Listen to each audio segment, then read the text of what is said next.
Alejandro Roa es jefe del área técnica y de técnicas y aplicaciones de predicción de AEMET. Tiene una larga experiencia en predicción operativa.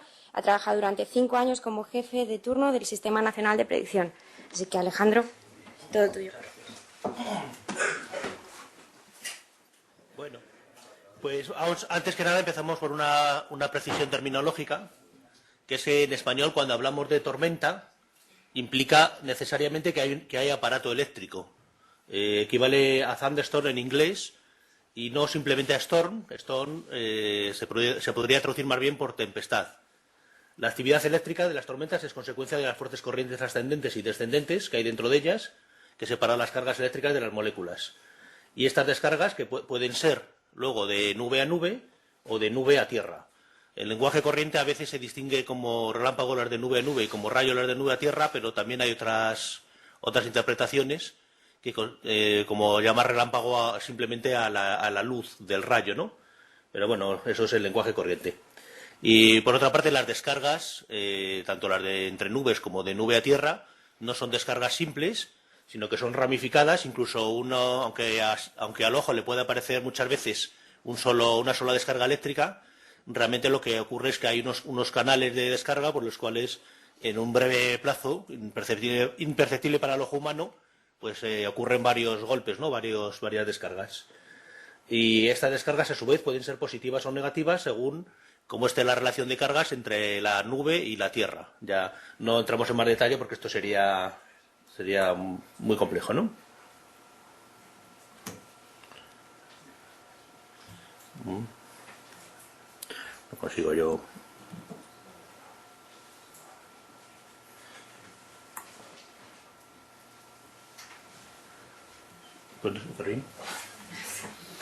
No funciona ni una cosa ni otra. ¿Qué problema tienes? No, ese no te funciona. No tienes que poner el ratón en esta pantalla. Aquí. Pasa. Me olvido ya de esta. Olvídate porque no está. Perdón. Además del aparato eléctrico que define la tormenta, se pueden dar otros fenómenos, ¿no? Muy típicamente asociados. Las lluvias intensas, que eso es muy habitual, aunque también hay tormentas secas que no tienen precipitación alguna. El granizo, que acompaña siempre a las tormentas. Y luego los vientos fuertes en superficie, que son no tornádicos, o sea, no generados por tornados, sino por las corrientes descendentes. Y por último, los tornados y trombas marinas que se dan en determinadas circunstancias. Y luego, también para terminar con la terminología, aquí en AEMET hablamos de tormentas severas, del inglés severe, es una traducción de estas, bueno, cuando se observa alguno de los siguientes fenómenos. El granizo que sea de diámetro igual o superior a 2 centímetros, rachas de viento iguales o mayores de 50 km/h y la existencia de tornados. Y luego, en cuanto a las tormentas en sí mismas, las podemos clasificar en 4 categorías, de modo, pues, las células ordinarias o simples, la típica tormenta de masa de aire, como la que se ve en este esquema, por el cual, pues, se forma en un periodo de unos 30-40 minutos, desde que se forma, se desarrolla, se desploma y termina su ciclo de vida, ¿no? Pero luego también hay tormentas multicelulares o multicélulas, como las de este esquema, por el cual una tormenta pues genera otras y así, ¿no? Y se alimentan unas de otras y se mantiene durante varias horas a veces, ¿no? Las supercélulas, como esta de aquí, estas son, a diferencia de la multicélula, son células únicas, pero tienen una dinámica propia que las permite mantenerse durante varias horas y producir efectos severos o adversos en superficie. Y por último, los sistemas convectivos de mesoescala, como este es de la última imagen, que lo vemos con imagen radar, que ya son una organización mayor, típicamente del orden de cientos de kilómetros. Antes de entrar en la aeronáutica, quería hacer una mención a los avisos que se hacen para el público general sobre tormentas, dentro del plan Meteoalerta. Como lo saben, pues hay 3 niveles, el amarillo, el naranja y el rojo, y según estos parámetros que hemos visto de lo organizadas que estén las tormentas y los severos o adversos que sean sus efectos en superficie, pues nosotros las clasificamos en amarillo, naranja y rojo. Lo pueden ver aquí en la presentación, ¿no? Y unos ejemplos de cómo se ven en la web externa de AEMET, en el apartado de Meteoalerta, pues un día que hubo tormentas en Asturias, y en otras regiones adyacentes, avisos amarillos que luego posteriormente pasaron a naranjas, según estos criterios que, como digo, están relacionados con lo que acabamos de ver. Ya pasando a la detección de tormentas, pues hemos dicho que lo que caracteriza a las tormentas, en primer lugar, o las define, es el que tengan aparato eléctrico. Para ello contamos en AEMET con una red de detectores de descargas. Son 19, 14 en la península, 1 en Baleares y 4 en Canarias, pero además tenemos acceso a los detectores de Francia, 14 en total, 2 de Italia, que están en la isla de Cerdeña, 4 en Portugal y además 5 de Marruecos. Con todo eso, esos datos se comparten y hacemos una detección de rayos que se basa en la triangulación. Varios detectores pueden detectar un mismo rayo o descarga, nube-tierra, y cada uno de ellos pues toma una medida de su dirección y de su intensidad. Y por triangulación pues se consigue una precisión, se consigue detectar aproximadamente el 90% de las descargas y con una precisión de localización en condiciones óptimas de unos 500 metros. Si en una zona hay muchos detectores, como en el caso de la izquierda, pues la calidad es mejor que si hay pocos, pues aquí sobre el mar habría menos detectores. Y además las descargas débiles se detectan peor que las fuertes. Luego, también las redes satélites, ahora mismo la red de satélites mundiales pues es una enormidad de ellos, ¿no? Los hay de unos tipos geoestacionarios, otros los hay de heliosíncronos, etcétera, ¿no? Y los satélites pueden también detectar las tormentas. Aquí en este producto de aquí a la derecha sería una visión simple, que es la imagen visible del Meteosat, de cómo se verían los desarrollos tormentosos aquí en Asturias. Corresponden a la misma situación que dio los avisos que hemos visto antes, ¿no? Esta es una visión simple, pero los productos de satélite se pueden tratar de muchas maneras, aprovechando los distintos canales que tienen, visible, infrarrojo, vapor de agua, muchos canales tienen, y se pueden combinar en productos pues que nos dan información como este de aquí. Este es la tasa de precipitación convectiva, Convective Rainfall Rate, o este de la derecha, que es las nubes, la Precipitation Clouds, la probabilidad de precipitación que dan a las nubes, o este producto que es más específico para tormentas, que es el RDT, desarrollo rápido de tormentas, pues que nos dice si están en desarrollo las tormentas, madurando o decayendo, ¿no? Son productos basados en satélite, que usamos los predictores para hacer la vigilancia e incluso la predicción inmediata o nowcasting de las tormentas. Esto es como lo veríamos en una imagen animada de satélite. Es pues la misma situación, ¿no?, con estas tormentas de Asturias. En cuanto a los radares, bueno, pues los radares que funcionan con un pulso que transmiten y reciben, y del pulso que reciben, la proporción entre lo que transmiten y reciben, pues da lugar a estas imágenes, como la de aquí abajo, en las que se detecta la precipitación. Aquí en este caso es una representación que nos da la proyección en el plano XY, pero también en los laterales tenemos, como ven, las proyecciones en los planos ZX y ZY, que nos dan una idea del desarrollo de estas células tormentosas convectivas. Por supuesto, esto sirve para toda la lluvia, no solamente para la que da lugar a tormentas, ¿no? Y en esta otra imagen es la red de radares que tenemos en AEMET, aparte del de Canarias, que en Canarias tenemos uno ahora mismo, en Gran Canaria, y luego aparte tenemos estos otros 14, uno en Baleares y otros 13 en la península, que se solapan de esta manera. Cada uno tiene un radio de 240 kilómetros y luego se solapan de manera que a veces un radar que está más cerca ve peor algo que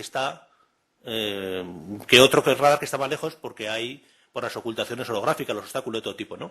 Puede ocurrir que un radar como este de aquí de Zaragoza vea mejor en esta zona de aquí que el de Barcelona, porque aquí el de Barcelona pues tiene toda esta zona de ocultación, ¿no? En fin, el caso es que con los 15 radares, los 14 de Península Baleares más el de Canarias, cubrimos bastante bien todas las precipitaciones. Luego, además, tenemos desarrollos pues como este. Este son unos desarrollos para seguimiento de células convectivas. Cuando hablamos de células convectivas, prácticamente lo hacemos como sinónimo de tormentas, ¿no? Es una palabra un poco técnica, quizá, ¿no? para el desarrollo de células convectivas en 2 dimensiones y en 3 dimensiones, combinando datos de radar, de satélite y de rayos. En esta de la izquierda vemos las imágenes de radar superpuestas sobre una imagen de satélite visible, y además los rayos, aunque no se ven muy bien, aquí nos dice que hay una serie de rayos positivos y negativos y asociados a determinadas células. Las células son unidades, por así decir, ¿no? Las células, cuando hablábamos antes de sistemas unicelulares, multicelulares, etcétera, de eso nos referimos cuando hablamos de célula, ¿no? Son objetos que se pueden definir con unos contornos, ¿no? En 2 dimensiones, es decir, en una proyección, o bien en 3 dimensiones, ya contando sus desarrollos verticales, ¿no? Que sería lo de la derecha. Según una serie de parámetros asociados a esas células, pues el contenido de agua líquida, las alturas de los ecos máximos, etcétera, se puede saber, se puede dar una cierta probabilidad de que haya granizo, en este caso granizo G pequeña, es para menor de 2 centímetros, y granizo G grande de 2 centímetros o más, lo que hablábamos como antes como granizo severo. Estos son productos, insisto, los que usamos internamente en la casa, dentro del Sistema Nacional de Predicción, y desarrollados por las áreas de desarrollo, para que los predictores pues tengan esta base de trabajo, ¿no? Para el trabajo interno como base hacia los productos que van hacia afuera. Esta es una animación de lo que hemos visto antes. Bueno, está un poco borrosa. Además, últimamente también estamos trabajando en sistemas georreferenciados, en el cual, pues estas células de aquí, por ejemplo, estas son células convectivas, tormentas, vaya, con su proyección, esto es una extrapolación de su movimiento que se basa en el tracking, en el seguimiento de la tormenta, que luego se extrapola, ¿no? Y esto, pues, esta es una herramienta que estamos desarrollando ahora, georreferenciada. Esta es otra que ya tenemos activa, que también, pues, también georreferenciada sobre Google Maps, en este caso, que nos dice dónde, pues, cada una de las células qué características tiene, ¿no? Estos de momento son productos internos y a nosotros nos dan mucha información. A lo mejor para alguien de fuera esto es algo difícil de entender. Luego, aparte de la teledetección, todo lo que hemos visto hasta ahora era teledetección, rayos, satélite y radar. Pero los modelos numéricos cada vez más pues tienen unas capacidades para detectar cualquier tipo de campos meteorológicos, ¿no? Estas son herramientas que usamos de diagnóstico de la convección, y son campos pues como entorno favorable a la convección o energía potencial disponible para la convección y otros índices que usamos nosotros. Y abajo incluido otros que los vamos a ver a continuación, que son pseudoimágenes, satélite y radar. Vamos a verlo a continuación. Esto de aquí de la izquierda es una pseudoimagen o imagen sintética de un modelo numérico, del modelo Harmony, que es de alta resolución, que muestra una pseudoimagen visible, como la de la derecha. Esto está hecho a las 0 horas, previsto para las 15 horas de ese día, del mismo día 22 de junio que hubo esas tormentas en Asturias, con granizo como así casi como pelota de golf, ¿no? Entonces se puede comparar la de la izquierda, que es una pseudoimagen de un modelo numérico, con la de la derecha, que es una imagen real del satélite. Pero también lo tenemos para imágenes radar. Esto de aquí es una pseudoimagen radar basada en el modelo Harmony, que nos dice que a las 15 horas, el modelo de las 0 horas para H más 15, para 15 horas después, nos dice que el radar tendrá este aspecto. Lo comparamos con el de la derecha a las 15, que es este de aquí justamente, y vemos que no se parece tanto, ¿no? Sin embargo, a las 15:30, que es esto, vemos que esto es Asturias, ¿no? Vemos que prácticamente se reproduce el patrón que nos estaba dando el modelo. Esto es una cosa de mucho mérito, por así decir, ¿no? Pero también hay que tener en cuenta, he puesto estas 2 imágenes para recalcar una cosa, que aunque podamos hacer unas predicciones de productos de pseudo radar en este caso, de cómo va a estar el radar, sin embargo hay un margen en este caso de media hora. Lo ha reproducido muy bien, pero con un error de media hora, por lo cual hacer un pronóstico con varias horas de antelación para este tipo de situaciones de tormentas siempre tiene un riesgo. En este caso media hora, y además ha ido bien. En otros puede ser 1 hora y no ir tan bien, ¿no? Esto es la incertidumbre con la que nos movemos. Bueno, ya hablando de los productos para la aeronáutica, Estos son los obligados, los estándares, según el anexo 3 de la OACI, que ya los conocen, los METAR, ITAF, TREN, etcétera, avisos de aeródromo y avisos automáticos de tormentas y rayos. Todos estos son de aeródromo. Y luego están los productos de área, SIGMET, AIRMET, GAMET, los mapas significativos y los AIRET. Los voy a pasar rápidamente porque creo que serán bastante conocidos. Simplemente mencionar que los avisos de tormentas de aeródromo, que específicamente hay fenómenos que dan lugar a esos avisos, y entre ellos pues las tormentas, pero también otros que están asociados, como el granizo o una turbonada también puede estar asociada, ¿no? Luego, para productos para la predicción de tormentas de área, he puesto simplemente unos ejemplos de cómo en los SIGMET, pues se pueden, aquí en este caso, pues se pronostican tormentas embebidas, o se observan, ¿no? En este caso no, se observan. En un AIRMET, pues también se incluye tormentas aisladas.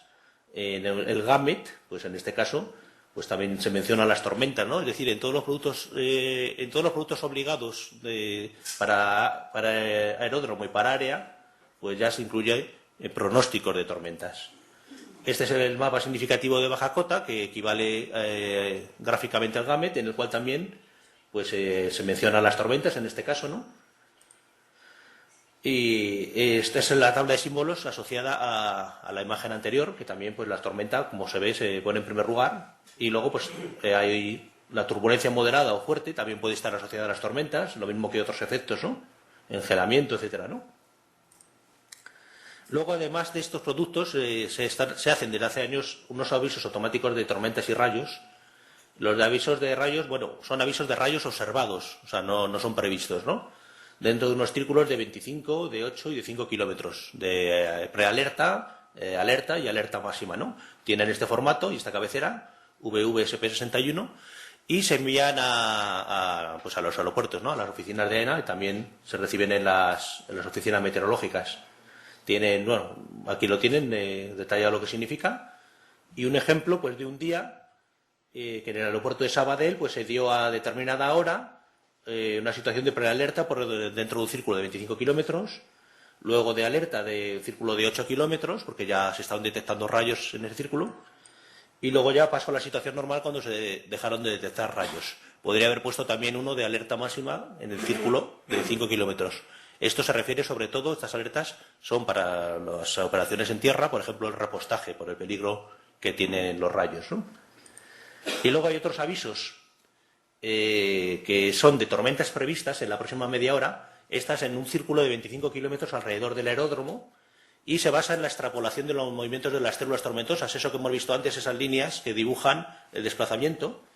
Entonces, si ya hay rayos observados, que sería el que hemos visto hace un momento, ya no se dan estos avisos de tormentas previstas. Si no lo hay y una célula va a pasar en media hora, según esta extrapolación que calculamos nosotros, por ese radio de 25 kilómetros, pues se dan estos otros avisos, que tiene la cabecera 62, como este ejemplo de aquí, que para el aeropuerto de San Sebastián, pues este día, no sé si se ve bien, ya había aquí unas tormentas que se estaban acercando al aeropuerto.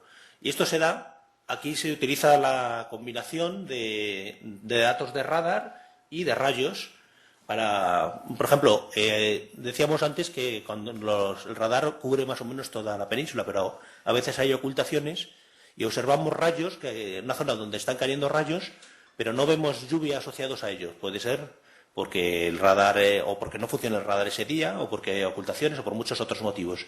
Entonces también estos avisos de tormentas que se acercan a un determinado aeródromo se basan tanto en las células radar como en las agrupaciones de rayos. Si hay una agrupación de rayos en movimiento hacia un determinado sitio, pues también se considera y se dan estos avisos también que se distribuyen a las oficinas. Y ya por último, hay un producto, esto ya estamos en lo experimental, ¿no? El modelo Harmony del que hemos hablado antes, que es un modelo que estamos utilizando en AEMET, es un modelo de alta resolución y de 2,5 kilómetros, y tiene unos campos, bueno, un campo que es el Graupel que llaman, o nieve granulada o granizo menudo, que está relacionado bastante directamente con la probabilidad de que haya rayos. Pues basándose en eso se hacen unos productos como estos de aquí, que estiman los rayos a partir de esa variable atmosférica, ¿no? del Graupel. Y se está haciendo para la península y para Canarias. Esto es una imagen del archivo que hay. Y se está haciendo además con dos maneras, rayos estimados y luego un consenso entre pasadas. Se hace varias pasadas, las pasadas son cada varias horas, entonces, pues si varias pasadas para la misma hora dan probabilidad de rayos, pues es como si fuera una probabilidad mayor, ¿no? Aquí se pone unos rayos estimados por un día y abajo se superponen con los rayos realmente ocurridos, que se ve que han coincidido muy bien, ¿no? Y este es el consenso entre pasadas o probabilidad, también abajo con los rayos superpuestos, y se ve pues que la coincidencia es incluso mejor, ¿no? Y pues, ya para terminar, este producto experimental, pues a petición de INAIRE, pues ha empezado a hacer para las TMAs y para las TTAs, bueno, en principio para algunos TMAs, ¿no? Para Madrid, para Palma y para Barcelona, y son unos productos pues que están en fase de experimentación para estos TMAs, como decía, y se presentan estos son los TMAs que están, no sé si se ven bien, bueno, no, lamentablemente no. Se representan los TMAs divididos en cuadrantes y unos círculos de 100 millas también divididos en cuadrantes, y para ellos pues se hacen estos avisos de rayos que como ya digo son experimentales. Y esto ha sido todo. Muy bien, muchas gracias.